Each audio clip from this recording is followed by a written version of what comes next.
Hey, what's up, everybody? Welcome to 24 Chambers of Film. I'm Steven, and today I got a movie review for Alien Romulus,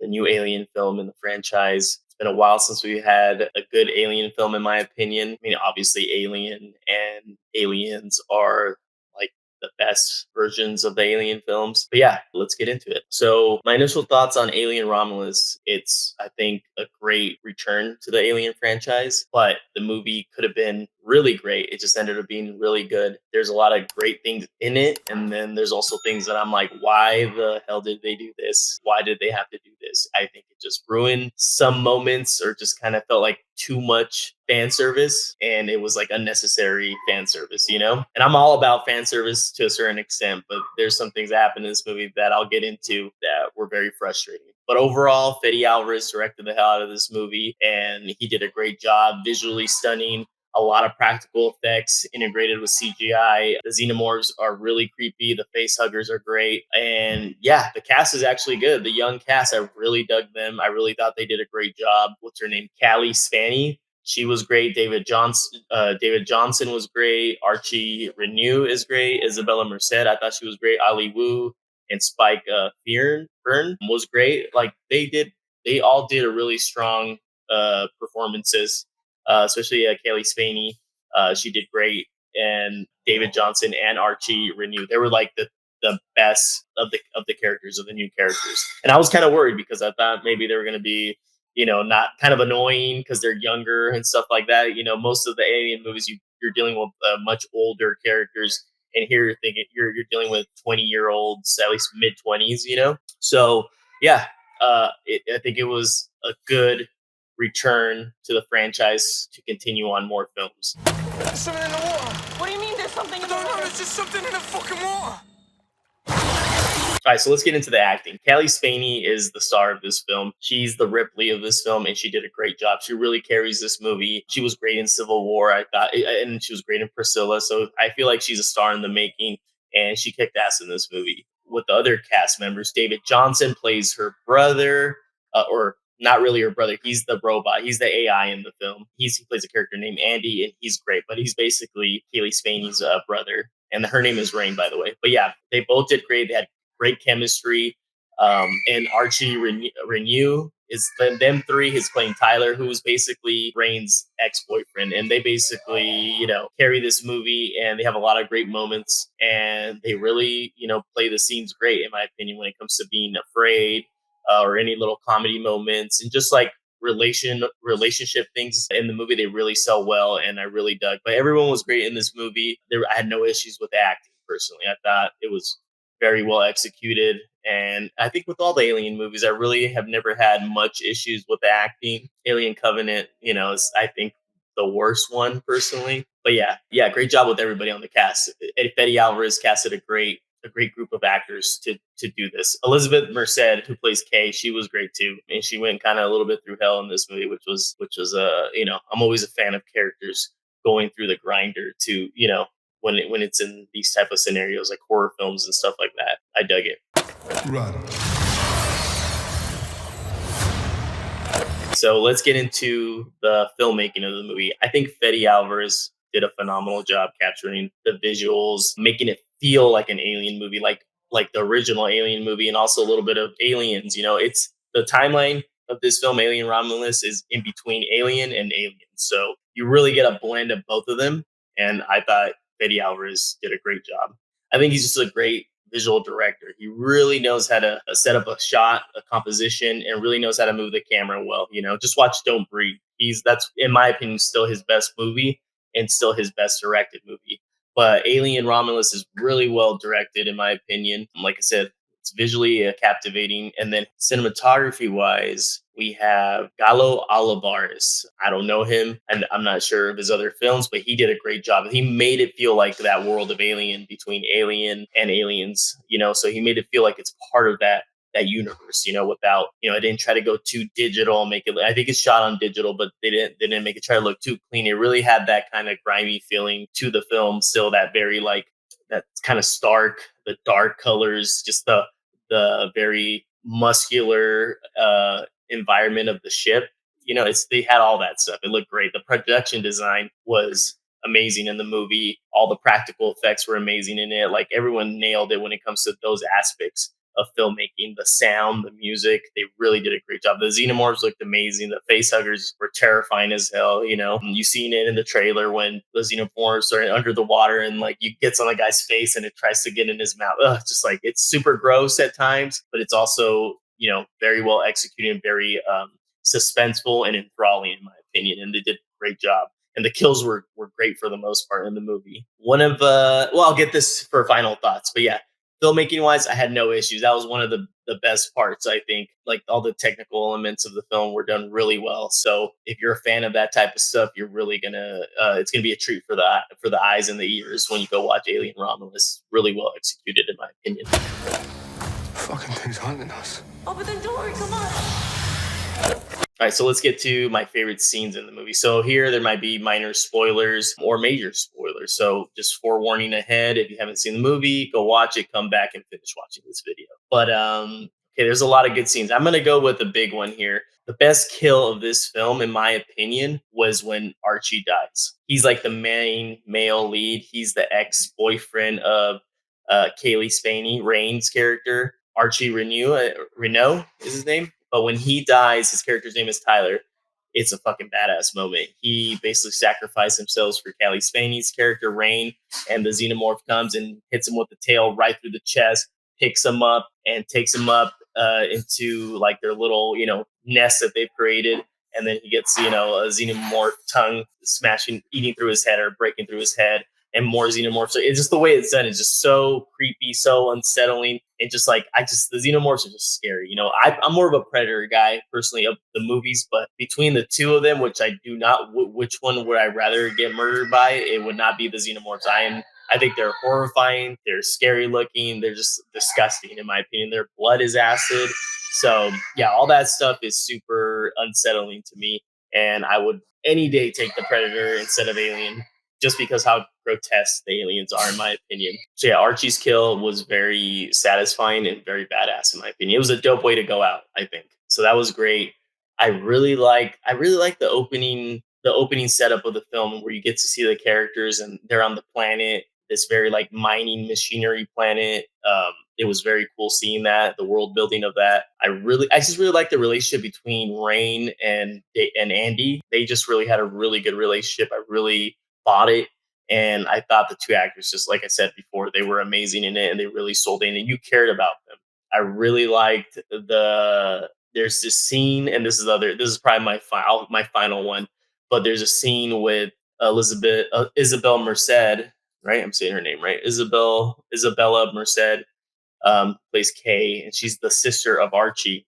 And she's locked in a room with the xenomorph and they want to open the door, but the xenomorph is waiting for them to open the door because it's going to kill the girl and then also get them. And Andy, he's an AI, which is a whole nother thing that I'll explain, but he makes a choice to not open the door because he knows that the xenomorph is going to come in there and kill them all if he opens the door for her. So she gets taken away and her brother's watching Archie. It's just a brutal scene, very fucked up scene, but very powerful scene at the end of the day. I really liked it. It was really well done. Oh, my final favorite scene. There's a scene where Andy and Rain are basically stuck in a dead end and they can't get out. The door's locked. They can't open the door. They have a gun, and then a bunch of xenomorphs are coming after them, and it's like, oh god, it's just like anybody's worst nightmare. And then there's this thing on the ship that's happening when they get there that gets revealed in the beginning once they arrive at the ship, because basically the whole plot is them trying to escape their planet to go to this better planet that's more sunny.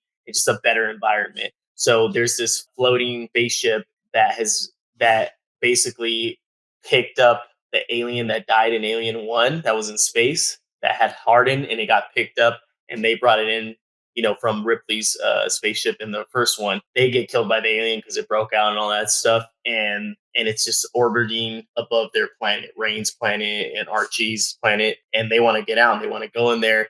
Yeah, they have cryo chambers so they can go to take those cryo chambers and then go into cryo sleep and then go to that planet that they're trying to go to. So there's so they're basically stuck there. That's why the xenomorphs are in that ship that they end up getting where they're at. So, anyways, they're coming after them, and there's a zero gravity thing that keeps happening every few moments that they end up switching into manual mode. So basically, she sees that Rain puts it into manual mode, and then they go into zero gravity, and then she starts shooting all the xenomorphs. Their blood's acid, so the blood starts like floating in the air. So they're basically trying to maneuver through the acid blood, and it's really fucking cool scene, really suspenseful, and you really feel the tension and the fear of death for them doing that. It's a very badass scene. It's probably my favorite scene in the movie, honestly. It's so fucking cool. I think I definitely can't wait to rewatch that scene when I buy it. But yeah, very cool. So those are my favorite scenes of Alien Romulus, and all those scenes were great. They were so great. I just wish the whole thing as a movie was great, but those scenes were truly great. Yeah. Final thoughts, guys. Okay. Final thoughts on Alien Romulus is that it's the third best in the franchise, in my opinion. I think Alien, the original, is the best, and I think Aliens is the second best. And then I would go Alien Romulus, and then I would go Alien Resurrection, and then I would go Alien 3. I need to rewatch Alien 3. It's been a long time, so maybe that can change between Alien 3 and Alien Resurrection. Prometheus and Alien Covenant is last. I fucking hate Alien Covenant. I think that movie, I can't believe Ridley Scott made that movie. And Prometheus could have been great, but it falls so bad in the third act. And there's moments in the first act with the face hugger. Oh, drives me insane. That characters make some really stupid decisions in Prometheus that really, it looks gorgeous and everything. There's an interesting concept in there, but it just ends up not being executed great. Once we get like to the middle, there's some parts I'm like, okay, I can let it slide. And then once we get to the third act, it just like so many stupid fucking things happen. Like the way Charlize Theron dies is one of the dumbest things. And I wish it just would have not even been connected to the Alien franchise, honestly. But anyways, yeah, Alien Covenant though is the worst one. Prometheus is second to last. Anyways, my final thoughts. Here's the reason why it's not great. One, when they go onto the ship, they find like almost a mangled AI. Okay, and you don't see the face. When at some point they get the ship turning on and stuff like that, they end up getting the AI to work. Andy gets the AI to work. His name is Rook, and it's Ash from the original. Ian Holm, and it's this very poor, like at times it looks good, but it's very inconsistent. The face of Ian Holm on the AI Rook, which is annoying as fuck. It was such a pointless fan service moment because it could have been any other actor. It didn't need to be Ash. It didn't need to look like Ash. You know what I mean? It just was so frustrating. I'm like, really, this is what we're doing? You're gonna sacrifice, like, you could have given that job to an actor, and you weren't gonna have a stupid AI, not AI, but stupid, what's it called, a face, CGI face that doesn't even look properly integrated, and it looked very shoddy at times. It was just very disappointing to see. Like some of it was just like the lips were just like off when he was talking. It just looked really bad at times, and I was like, oh god, why is this in the movie? Super frustrating.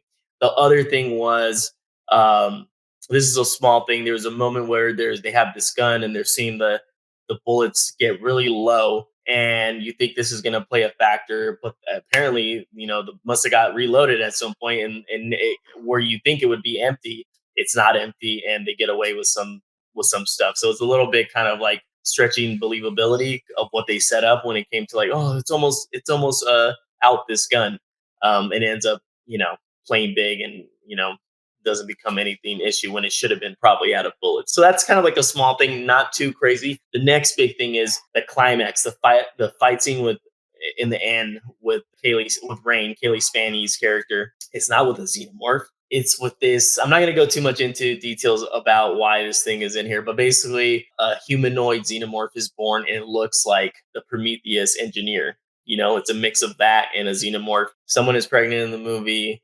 They end up injecting himself with something, a serum that has xenomorph DNA in it, because the person's very, fucked up and ill, and they decided that they could, cure them, but it was kind of a stupid decision. Anyways, the person is already pregnant, and then their baby, that ends up speeding up the development of the baby, and then it gives birth, and it's a fucking humanoid xenomorph, and it looks like the engineer. So you get this freaking 7'6" type xenomorph humanoid engineer looking thing that was a nod to Prometheus, which was so fucking annoying. Like, I didn't need that. I'd rather have seen, it would have been so much. I wanted the xenomorphs in the climax as the main villain. I did not need this new type of mutation of the xenomorph to throw a nod at Prometheus, a film that I is very irritating and frustrating, and I wish wasn't part of the franchise personally. You know what I mean? I wish it was its own thing. So that was very like I feel like that was a Ridley Scott thing, and he was a producer on this movie, and I think he should have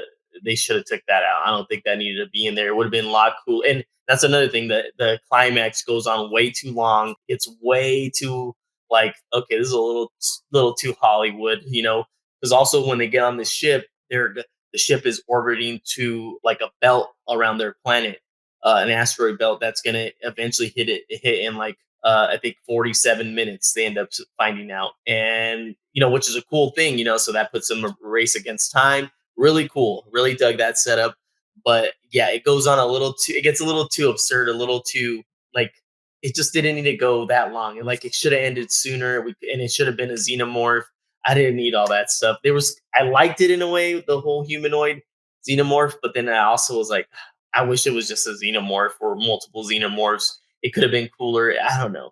And it also, like I said, overstayed its welcome with the ending. Like it could have ended sooner. It didn't have to. It got really extra with what happens, and when you watch the movie, you'll see. Like I said, those things really brought this movie from being great just to like a really good movie, really solid entry into the Alien franchise, where I feel like it could have been great. You know, it was probably was it gonna surpass Aliens or Alien? Probably not, or it could have been at least on the same level. But those things that I mentioned really brought it down. It was super frustrating for me to watch because there was a lot of great moments in this movie and a lot of great shit that was in there that I really dug. So, like I said, really good. I recommend it. Go watch it in the theaters. Definitely a good time. They're definitely going to make a lot of money because the marketing push for Alien Romulus was great. They did a bunch of great stuff, marketing multiple posters, you know, the trailers. You know, they just did a lot. They put a lot of money into it, and I think it's having like a pretty big opening. It had a pretty big opening weekend, like 40 million plus. So I'm not sure what the budget was, but I think they're going to end up making their money and then some. And yeah, if Fede Alvarez or if they get another director that is interesting to do the next Alien film, hopefully it's Fede Alvarez, and hopefully they just kind of like let him do. I feel like there was some studio involvement with like the like I don't know if that was his idea. I just hope he kind of we don't need any more of those like fan service stuff like that, like Ian Holm being you know, the CGI face of him. Like that was just he's dead too. So it's like what? Like I don't know. It was just unnecessary. You know, I know the family gave permission and all that. I just wish it didn't happen. I think it could have been another actor given another actor an opportunity because it's that character Rook plays a big part in the movie and it's a cool character. I just wish it wasn't Ash's face on the AI. It didn't need to be by any means. Yeah, it's a good movie. It's a really good movie. Go check it out. I highly recommend it. Like I said, not better than Alien or Aliens in my opinion. It's going to be tough to top those, but maybe with the next one, you know, because they got this is basically like bringing it back to basics for the most part. And now when they do the next Alien film, hopefully they could give us something, you know, similar, but you know, do something more interesting with it, and not do any stupid decisions like those fan service moments that aren't necessary. You know, like I said, I like some of stuff like that, but it did not work here in Alien Romulus, in my opinion. So go check it out. Let me know what you guys think in the comments. Let me know if you liked it. What you think? What's your ranking of the Alien franchise? You know, what was your favorite kill in the movie if you've seen it? You know, so yeah, let me know, and I'll definitely like to have a conversation about it in the comments. So like, subscribe. We got more videos coming out. I got a retro movie reviews I'm getting ready to do. So yeah, more content coming your way, guys. So this is 24 Chambers of Film, and I'm Steven, and go watch Alien Romulus. Peace.